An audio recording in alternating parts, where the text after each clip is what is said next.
सब मंचन्ते मंच एक सुंदर सुखद विशाल। सब मंचनते मंच एक सुंदर विशद विशाल। मुनि समीप बैठा मुनि समीप दो बंधुता बैठा रे महिपाल। सब मंचन्ते मंच एक सुंदर विशद सुखद विशाल। सुखद विशद बड़ा। अच्छा, सभी राजाओं को ये लग रहा है कि भाई हम तो बहुत ऊंचे आसन पर बैठाए गए हैं, पर हमसे भी ऊंचा एक आसन, एक अलग तरह का आसन ये किसके लिए लगाया गया है? यहां कौन बैठेगा? अब देखिए राजा की योग युक्ति।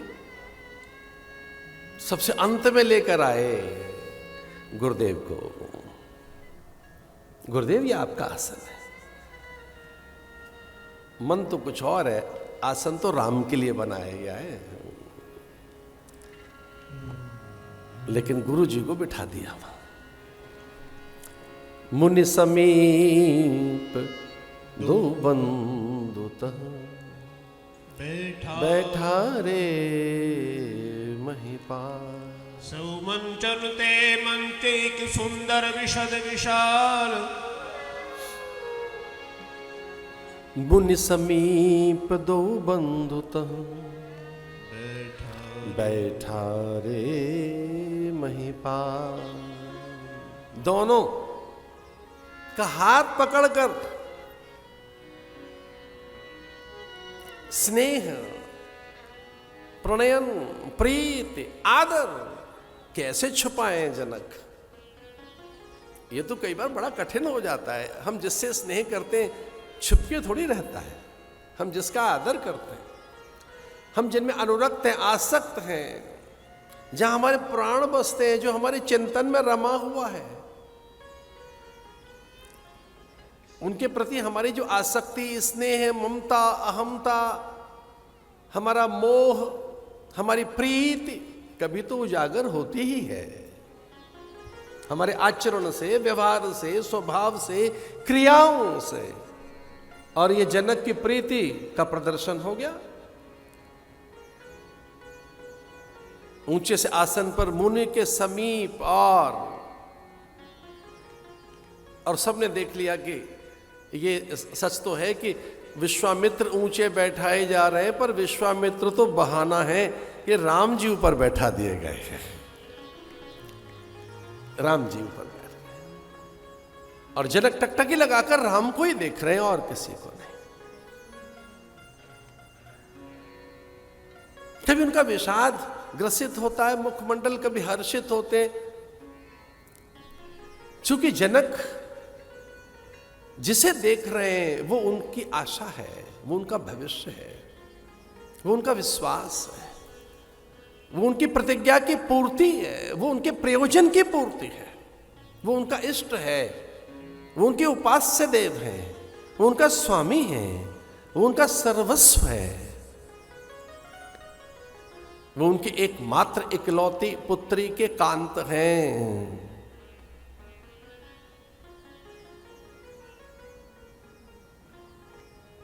भगवान घर में हो तो किसी और को क्या देखें?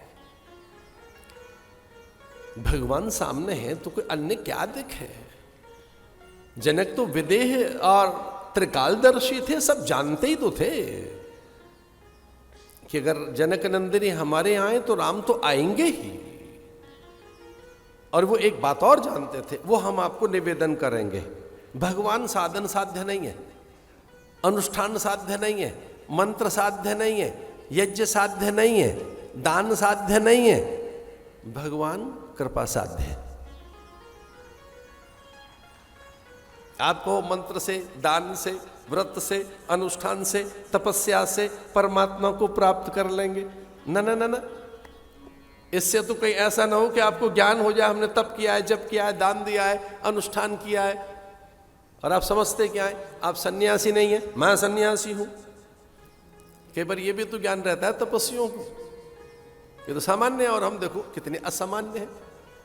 कहीं तप से आप में कहीं अहंकार तो नहीं आ जाएगा और ठाकुर दूर चला जाएगा। तो भगवान न तो साधन साध्य है, न तप साध्य है, न जप साध्य है, न यज्ञ साध्य है, फिर भगवान क्या है? कृपा साध्य है।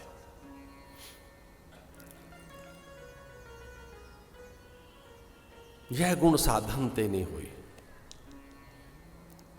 तुम्हारी कृपा पाव कोई कोई। यह गुण साधन ते नहीं हुई। इस प्रकार की चीज बिना साधन बिना कृपा के नहीं हो सकती। तो भगवान कृपा साध्य है कि सारी वस्तु हैं, सामग्री है, यश है, संपदा है, और अब भगवत प्रीति है। घर में श्री जी आई हुई है, क्या सभ्यता है पूरे नगर में। प्रत्येक प्राणी वहां का शिष्ट है, सभ्य, सुसंस्कृत, विनयी। उनमें कोई व्यतिक्रम नहीं होता। व्यतिक्रम का अर्थ है वो समय पर ही सारे कार्य करते हैं। समय पर सोना, समय पर जगना, समय पर आहार विहार विचार सारोकार। तो पहला साधन तो समय साधन ही है, सामायिकी है, सामायिक होके रहना ही है। इसका अर्थ है जैसे समय चल रहा है वैसे चले, सजगता के साथ, बुद्धिमानी के साथ, योग युक्ति के साथ, विचार संगत होकर, विवेक पारायण होकर, नीतिज्ञ होकर, धर्मज्ञ होकर, महापुरुषों के मूल्यों का अनुसरण करते हुए, शास्त्र विधि के साथ, इसे कहेंगे समय के साथ चलना।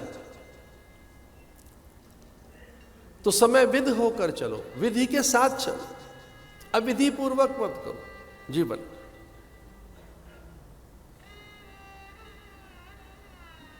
जनकपुर वासी विधि पूर्वक जीवन जीते हैं। विधि नियमों का निर्वहन करते हैं। और सबसे बड़ा नियम है प्रकृति के अधीन होकर चलना। जो प्राकृतिक नियमों का निर्वहन करते हैं वे स्वस्थ, सुखी, संपन्न रहते हैं।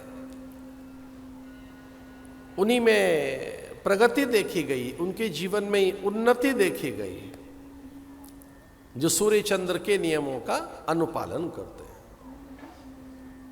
सूर्य का नियम है कि कब क्या सूर्य की गति है, चंद्र की, तो ये समझना होगा। रात्रि, भोर, दोपहर, अपराह्न, सायं, प्रदोष, ब्रह्ममुहूर्त, उनकी दिव्यता, उनकी कला, उनकी शक्ति सामर्थ्य पर विचार करना चाहिए। कभी कोई जागरण की बात है तो अलग है। मोहरात्र, कालरात्र, देवरात्र, पांचरात्र, शिवरात्र, नवरात्र, अगर उसमें जगना भी पड़ जाए तो विधि है कि नवरात्र में कितना जगना है, कालरात्र में कितना जगना है, मोहरात्र में यानी दीपावली की रात्र, पांचरात्र, शिवरात्रि है तो कितना जगना है, कब तक जगना है। जो साधन है ये सारे विधि पूर्वक जीवन अगर लंबे समय तक कहीं जिया गया है तो जनकपुर, पूरी प्रकृति में एकता, सौम्यता, शुभता, सुचिता, श्री जी का आगमन, सब स्वस्थ हैं, समृद्ध हैं, दिव्य हैं, सबके भीतर एक उत्कृष्टता है। सभी राजाओं का वहां आगमन। मिथिलापति सबके सम्मान और सत्कार में लगे हैं। अब पहली बार मिथिलापति का आगमन हुआ है, ये देखने के लिए व्यवस्थाएं कैसी हैं। पर वो व्यवस्थाएं तो देख नहीं रहे, सबके आसन तो देख नहीं रहे। वो तो सब सचिव, सेवक, अमात्य इस कार्य में निपुण हैं, कुशल हैं, तज्ञ हैं। बस वो तो एक एक आसन देखने आए हैं कि वो आसन ठीक लगा कि नहीं, एक व्यवस्था देखने आए। सुनैना ने कहा है देख के आना व्यवस्था, संसार भर के राजा आए हुए हैं और राजाओं के आसन देखने नहीं आए वो, उनके संग आए उनके अमात्य, क्षत्रप, सेनापति, उनके प्रधान सचिव, उनके संग आए उनके विद्वत गण, विद्वत परिषद, उनका आसन तो लगे हुए हैं बड़े विशाल सुंदर। बस तो वो सुनैना के कहने पर एक आसन देखने चले आए। कौन सा? कि राम जी जहां बैठेंगे वो जगह ठीक है ना, जहां राम बैठेंगे, राम की उचित व्यवस्था हुई क्या? अब राम राजा तो है नहीं कि राजाओं में उन्हें बिठाया जाएगा। राजाओं के तो बड़े आसन लगाए गए, बड़े विशाल, सभी राजाओं के लिए बड़े विशाल उच्च आसन लगाए गए जहां राजा बैठेंगे। थोड़े उनसे नीचे उनके प्रधान सचिव आदि, मंत्री परिषद आदि जो आई है, इसलिए सब ऊंचे बड़े आसन देखे राजा बड़े हर्षित हुए। मिथिलापति विदेह अत्यंत प्रसन्न है, सबके ऊंचे आसन हैं, सुंदर आसन। लेकिन उनकी चिंता यह है कि राम कहां बैठेंगे। यद्यपि राम तो राजा नहीं है, ऊंचे आसन पर तो नहीं बैठ सकते, उन्हें वो आसन तो दिया ही नहीं जा सकता, वो तो राजकुमार है। और एक और बात है, राम आमंत्रित भी तो नहीं है, तो उच्च आसन तो उनके लिए जो आमंत्रित है। लेकिन सुनैना के कहने पर और स्वयं की बात के राम को सबसे ऊंचे बिठाना है और वो आसन सुंदर हो, सुखद हो, सुखकर हो, प्रियकर हो। क्या रामायण लिखती है